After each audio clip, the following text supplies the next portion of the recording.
예레미야 37장. 요시야의 아들 시드기야가 여호야김의 아들 고니야의 뒤를 이어 왕이 되었으니 이는 바벨론의 느부갓네살 왕이 그를 유다 땅의 왕으로 삼음이었더라. 그와 그의 신하와 그의 땅 백성이 여호와께서 선지자 예레미야에게 하신 말씀을 듣지 아니하니라. 시드기야 왕이 셀레미야의 아들 여후갈과 마아세야의 아들 제사장 스바냐를 선지자 예레미야에게 보내 청하되 너는 우리를 위하여 우리 하나님 여호와께 기도하라 하였으니 그때에 예레미야가 갇히지 아니하였으므로 백성 가운데 출입하는 중이었더라. 바로의 군대가 애굽에서 나오매 예루살렘을 에워쌌던 갈대아인이 그 소문을 듣고 예루살렘에서 떠났더라. 여호와의 말씀이 선지자 예레미야에게 임하여 이르시되 이스라엘의 하나님 여호와께서 이와 같이 말씀하시니라. 너희를 보내어 내게 구하게 한 유다의 왕에게 아뢰라. 너희를 도우려고 나왔던 바로의 군대는 자기 땅 애굽으로 돌아가겠고 갈대아인이 다시 와서 이 성을 쳐서 빼앗아 불사르리라. 여호와께서 이와 같이 말씀하시니라. 너희는 스스로 속여 말하기를 갈대아인이 반드시 우리를 떠나리라 하지 말라. 그들이 떠나지 아니하리라. 가령 너희가 너희를 치는 갈대아인의 온 군대를 쳐서 그 중에 부상자만 남긴다 할지라도 그들이 각기 장막에서 일어나 이 성을 불사르리라. 갈대아인의 군대가 바로의 군대를 두려워하여 예루살렘에서 떠나매 예레미야가 베냐민 땅에서 백성 가운데 분깃을 받으려고 예루살렘을 떠나 그리로 가려 하여 베냐민 문에 이른즉 하나냐의 손자요 셀레미야의 아들인 이리야라 이름하는 문지기의 우두머리가 선지자 예레미야를 붙잡아 이르되 내가 갈대아인에게 항복하려 하는도다. 예레미야가 이르되 거짓이다. 나는 갈대아인에게 항복하려 하지 아니하노라. 이리야가 듣지 아니하고 예레미야를 잡아 고관들에게로 끌어가매 고관들이 노여워하여 예레미야를 때려서 서기관 요나단의 집에 가두었으니 이는 그들이 이 집을 옥으로 삼았음이더라. 예레미야가 뚜껑 씌운 웅덩이에 들어간 지 여러 날 만에 시드기야 왕이 사람을 보내어 그를 이끌어내고 왕궁에서 그에게 비밀이 물어 이르되 여호와께로부터 받은 말씀이 있느냐? 예레미야가 대답하되 있나이다. 또 이르되 왕이 바벨론의 왕의 손에 넘겨지리이다. 예레미야가 다시 시드기야 왕에게 이르되 내가 왕에게나 왕의 신하에게나 이 백성에게 무슨 죄를 범하였기에 나를 옥에 가두었나이까. 바벨론의 왕이 와서 왕과 이 땅을 치지 아니하리라고 예언한 왕의 선지자들이 이제 어디 있나이까. 내 주 왕이여 이제 청하건대 내게 들으시며 나의 탄원을 받으사 나를 서기관 요나단의 집으로 돌려보내지 마옵소서. 내가 거기에서 죽을까 두려워하나이다. 이에 시드기야 왕이 명령하여 예레미야를 감옥들에 두고 떡 만드는 자의 거리에서 매일 떡 한 개씩 그에게 주게 하매 성중에 떡이 떨어질 때까지 이르니라. 예레미야가 감옥들에 머무니라.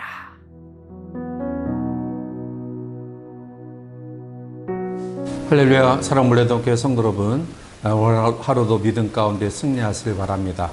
예레미야 37장은 인간적인 방법으로 또 국가의 안녕과 또 평화를 유지하고자 했던 시드기야의 핍박 가운데서도 여전히 그것은 인간적인 생각이고 하나님의 뜻이 아니라는 예레미야 선지자의 강력한 말씀을 이야기하고 있습니다. 본문은 특별히 예레미야의 권면을 듣지 않았던 시드기야 왕이 결국 바벨론의 침입을 통해서 나라가 위기를 겪자 그는 선지자 예레미야에게 도움을 요청하는 장면이 본문에 나타나고 있습니다. 그럼에도 불구하고 시드기야는 실패하여 또 국가적으로나 개인적으로나 큰 낭패를 경험합니다. 자, 그러면 오늘 본문의 말씀 가운데서 시드기야의 또 기도의 실패의 요인이 무엇인가를 같이 묵상하며 또 함께 교훈을 얻고자 합니다. 먼저 시드기야의 실패의 원인은 자기는 기도하지 않고 오직 예레미야에게만 기도를 요청했다라는 사실입니다. 본문 3절 말씀 가운데에 시드기야 왕이 셀레마의 아들 여호갈과 마세의 아들 제사장 스바랴를 선지자 예레미야에게 보내 청하되 너는 우리를 위하여 우리 하나님 여호와께 기도하라 했으니 라고 말합니다. 언뜻 보기에는 이 요청은 신앙적인 모습이구나 라고 생각할 수 있을 것입니다. 왜냐하면 기도는 성도의 특권이고 그리고 여러 가지 위기로부터 막아주는 하나님의 방패, 보호막의 역할을 하기 때문입니다. 그러므로 예레미야 선지자에게 기도를 요청했던 시드기야의 이 모습은 언뜻 보면 신앙적인 모습이다 라고 생각할 수 있는데요. 여기에는 큰 맹점 하나가 있습니다. 그것은 자기는 기도의 자리에 나가지 아니하고 오직 예레미야에게만 기도를 부탁했다라는 사실입니다. 자, 과거에 동일한 나라의 위기를 경험했던 히스기야 임금이 있는데요. 이사야 37장에 보면 히스기야 임금이 나라를 통치할 때 아수르의 침입을 받게 됩니다. 자, 그런데 그는 그때 재빨리 이사야 선지자에게 기도를 요청합니다. 그런데 오늘 시드기야와 그리고 그 히스기야 임금의 다른 점은 시드기야는 예레미야에게만 기도 요청했지 자기는 기도의 자리에 나가지 않았습니다. 그러나 히스기야 임금은 이사야 선지자에게 기도를 요청했을 뿐만 아니라 자기 자신이 하나님 앞에 회개하며 간절한 마음으로 기도합니다. 결국 선지자의 기도와 또 임금의 기도의 이 합심의 기도는 하나님의 마음을 움직였고요. 히스기야는 그 나라의 위기 가운데서 하나님의 도움을 통하여 벗어나는 은혜를 경험하게 됩니다. 그러나 동일한 그러한 상황 가운데 있었던 시드기야 임금은 자기가 기도하지 않으므로 민족의 위기를 결코 막아내지 못하고 패망의 결과로 치닫게 됩니다. 사랑하는 성도 여러분, 우리의 현실은 어떻습니까? 우리가 개인과 가정에 또 여러 가지 위기를 경험했을 때 또 기도의 동력자들에게 또 목사님에게 기도 부탁을 하는데 정작 자기는 기도의 자리에 있지 아니하는 모습들이 우리 가운데 있지는 않습니까? 이것은 하나님 앞에 올바른 응답의 태도는 아닙니다. 우리가 이 기도 동력의 힘도 굉장히 중요하지만 자신이 하나님 앞에 간절한 마음으로 기도의 자리에 엎드리는 것이 더 중요하고 소중합니다. 이사야 55장 6절에 보면 너희는 여호와를 만날 만한 때에 찾으라 가까이 계실 때에 그를 부르라 라고 말합니다.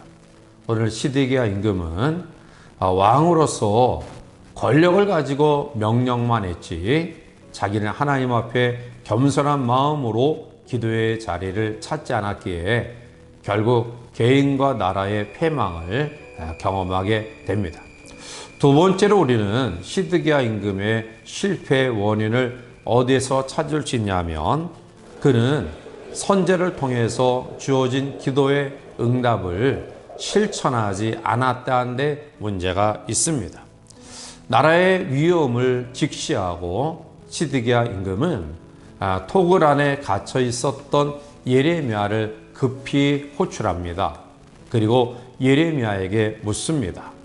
여호와께로부터 받은 말씀이 무엇입니까? 라고 물었을 때 예레미야는 조금도 주저하지 아니하고 시드기야 임금에게 바벨론을 통하여 나라가 큰 위기를 경험하게 될 것임을 이야기합니다. 오늘 17절에 시드기야 왕이 사람을 보내어 그를 이끌어내고 왕궁에서 그에게 비밀이 물어 이르되 여호와께로부터 받은 말씀이 있느냐? 예레미야가 대답하되 있나이다. 또 이르되 왕이 바벨론의 왕의 손에 넘겨지리다 라고 말합니다. 나라의 패망과 더불어 시드기야 임금의 개인의 생존조차도 위험할 수밖에 없음을 하나님께로부터 들은 예레미야 선지자는 시드기야 임금에게 담대하게 이야기합니다.